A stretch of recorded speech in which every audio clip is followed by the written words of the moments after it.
आज की वीडियो में हम डिस्कस करेंगे एनजीटी के बारे में।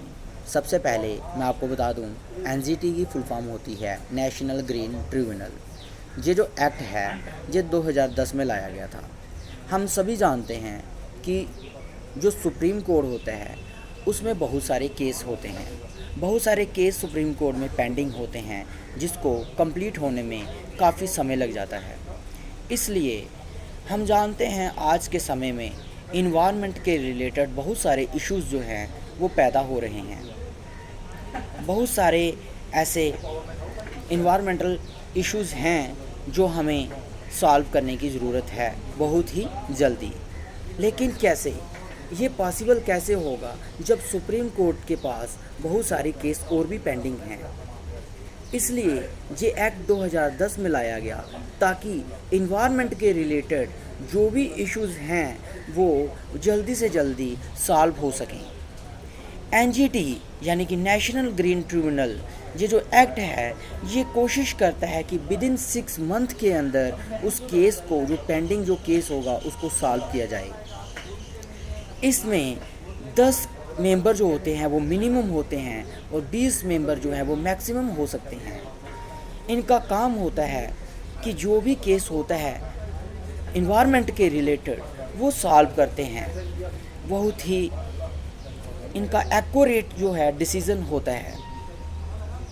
सो एनजीटी जो होती है बहुत ही एक अफेक्टिव, हम कह सकते हैं कि ये बहुत ही अच्छी चीज़ है जो हमारे इस गवर्नमेंट ने इम्प्लीमेंट की है। इसका जो मुख्यालय है वो न्यू दिल्ली में है और हम आपको बताना चाहते हैं कि बहुत सारे केस थे जो एनजीटी के थ्रू ये पास आउट जो हैं जो सॉल्व हुए हैं। हम जानते हैं, एक केस की एग्जांपल ले लेते हैं। जैसे कि 1985 में एक केस है नर्मदा बचाओ आंदोलन। इस आंदोलन में एक सोशल वर्कर थी जिसका नाम था मेधा पाटकर।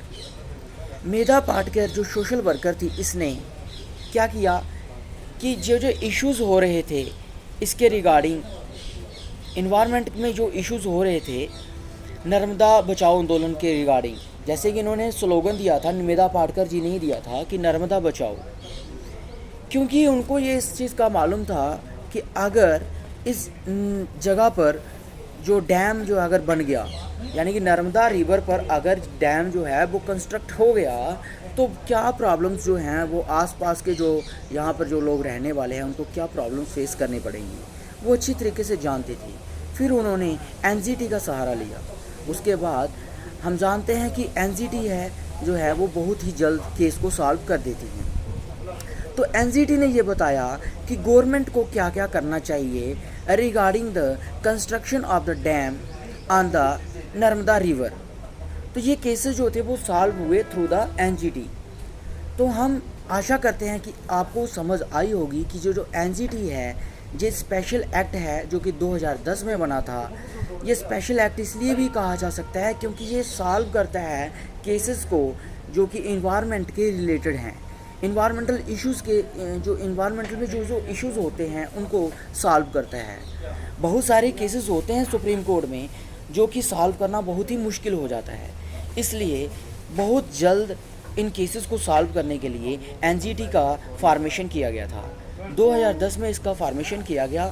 और मैं आपको बता दूं कि इस एनजीटी में मिनिमम जो मेंबर होते हैं वो 10 होते हैं और जो मैक्सिमम मेंबर होंगे वो 20 होंगे।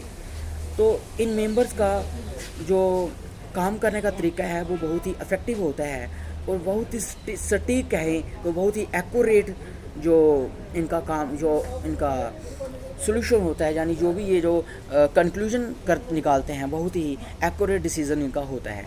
तो इसलिए I hope you are understand about the NGT. और अब हम अगली वीडियो में कुछ और लेकर आएंगे आप सबके लिए, आसान शब्दों में समझाएंगे हम आपको ताकि आप अच्छे से समझ सकें।